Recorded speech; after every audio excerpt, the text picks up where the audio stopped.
1982 में उत्तर कोरिया के तानाशाह किम जोंग उन का जन्म हुआ था। नॉर्थ कोरिया में सर्वोच्च नेता बनना हर किसी के बस की बात नहीं है।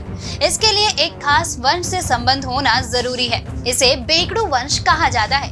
किम जोंग उन इसी वंश से आते हैं। उत्तर कोरिया में अब तक 3 सर्वोच्च नेता हुए हैं जो इसी वंश से आए हैं। किम जोंग उन के दादा किम इन सुंग ने ही उत्तर कोरिया में साम्यवादी राष्ट्र की स्थापना की थी, जिसके सबसे पहले नेता वह खुद बने।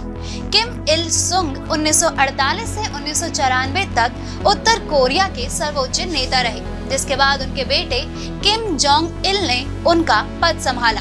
उन्होंने 1994 से 2011 तक देश की सत्ता संभाली। उसके बाद किम जोंग उन आए। वह 2011 से उत्तर कोरिया के लीडर हैं। किम जोंग 16 साल के थे तब पढ़ाई के लिए स्विट्जरलैंड चले गए। यहाँ के लीबेफेल्ड स्टेनहोल्जी स्कूल में उन्होंने 1998 से 2000 तक पढ़ाई की, लेकिन किसी दूसरे नाम से।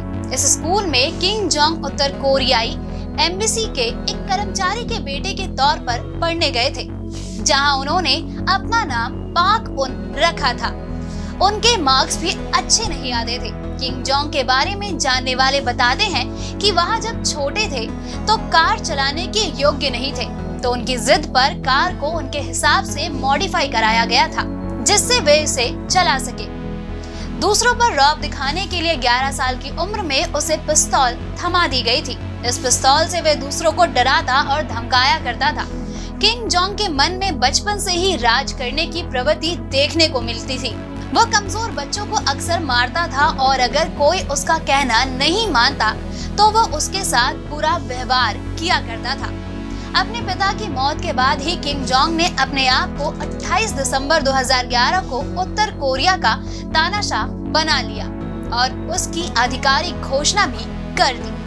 तानाशाह बन जाने के बाद किम जोंग ने कई परीक्षण किए। उसके इस परीक्षणों की पूरे विश्व में चर्चा हुई।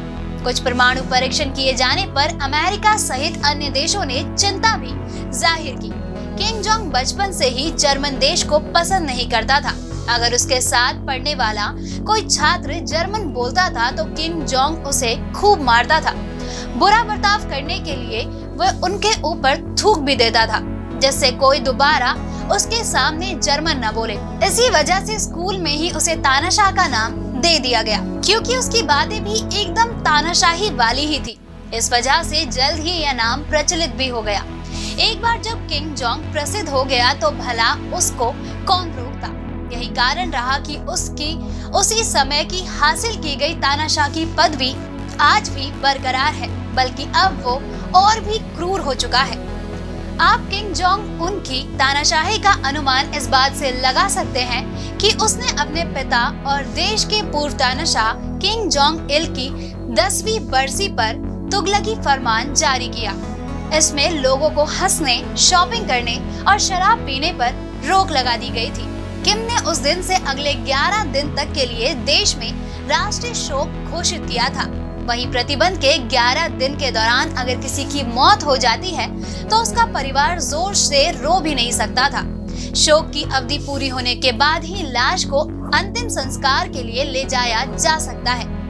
इन 11 दिनों में अगर किसी का जन्मदिन आता है तो वह इसे सेलिब्रेट भी नहीं कर सकेगा। तानाशाह की ओर से सख्त आदेश था, जिस वजह से पुलिस से लोगों पर पैनी निगरानी रखने के लिए कहा गया था। अगर कोई नियम तोड़ता तो उसे फौरन गिरफ्तार कर लिया जाता था और उसे कड़ी सजा दी जाती थी। दोस्तों, आइए अब जानते हैं देश और दुनिया की आज की तारीख यानी 8 जनवरी की अन्य महत्वपूर्ण घटनाओं के बारे में।